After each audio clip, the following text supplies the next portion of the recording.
नमस्कार दोस्तों, स्वागत है आप सभी का मेरे यूट्यूब चैनल शिक्षा दीक्षा एकेडमी में। और आज का हमारा टॉपिक है यूनिवर्स। ये हम क्लास 10th का यूनिवर्स का टॉपिक ले रहे हैं। सबसे पहला चैप्टर है ये। और सबसे पहले हम देखेंगे कि इसमें इसका इंट्रोडक्शन।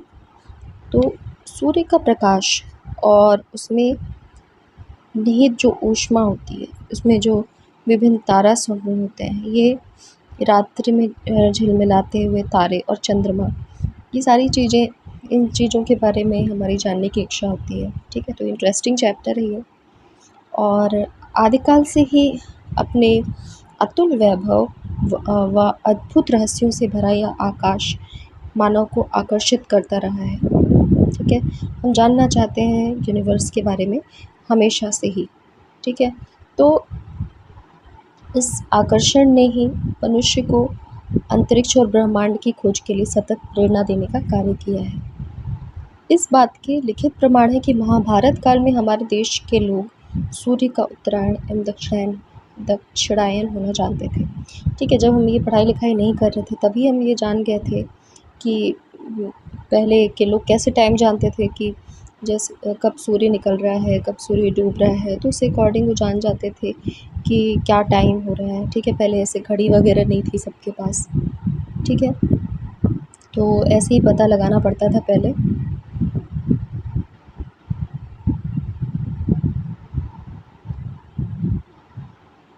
ठीक है, तो महाभारत काल में हमारे देश के लोग उत्तरायण और दक्षिणायन होना जान गए थे। प्राचीन काल का गौरवशाली खगोल इतिहास इस तथ्य का साक्षी है कि उस समय में भारतीय मनुष्यों ने ग्रहों की कक्षीय गति की खोज कर ली थी। तो इस तथ्य का वर्णन किसने दिया था? सबसे पहले आर्यभट्ट ने दिया था।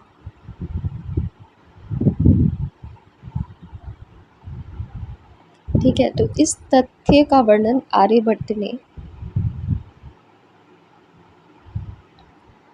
499 ईस्वी में केवल 23 वर्ष की आयु में रचित ग्रंथ आर्यभट्टीय के अध्याय 3 के श्लोक 17 में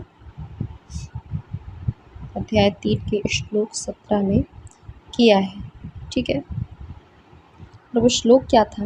कक्षया प्रति मंडलगा भवन्ति सर्वे ग्रहाः स्वचारेण मंदोच्छादनोलोम प्रतिलोमं चैव शीघ्रोच्चात।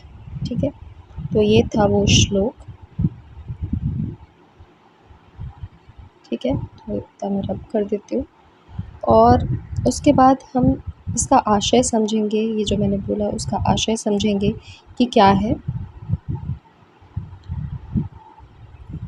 ठीक है, सभी ग्रहों की अपनी, सभी जितने भी ग्रह होते हैं, तो सभी ग्रहों की क्या होती है? अपने वृत्ताकार कक्षाओं में गति अपने उच्चतम बिंदु पर धीमे और निम्नतम बिंदु पर क्या होती है? शीघ्र होती है। और आर्यभट्ट ने सूर्य को स्थिर मानते हुए उसके परितः पृथ्वी की परिक्रमा, मतलब मान लीजिए पृथ्वी है तो पृथ्वी इसके चारों तरफ परिक्रमा करती है, आर्यभट्ट ने बहुत पहले ही बता दिया था। ठीक है, तो इसके लगभग 1000 वर्ष बाद कोपरनिकस ने यही बात कहकर अंतरिक्ष विज्ञान के क्षेत्र में एक नई क्रांति का सूत्रपात किया। मतलब आर्यभट्ट ने पहले ही बता दिया था, लेकिन उसके बाद कोपरनिकस ने इसको पूर्णतः बता करके अंतरिक्ष विज्ञान के क्षेत्र में एक नई क्रांति का सूत्रपात कर दिया। तो ठीक है, हम इस चैप्टर की सारी डिटेल जानते हैं। अब हम अगले चैप्टर में देखेंगे सोलर सिस्टम के बारे में। ठीक है, तो अगर आप सभी को ये वीडियो पसंद आया हो तो प्लीज़ इसे लाइक कर दीजिए, सब्सक्राइब कर दीजिए एंड शेयर कर दीजिए। और अगर आगे भी आप मेरे वीडियोस देखना चाहते हैं तो प्लीज़ साइड के बेल आइकॉन पे क्लिक कर दीजिए। थैंक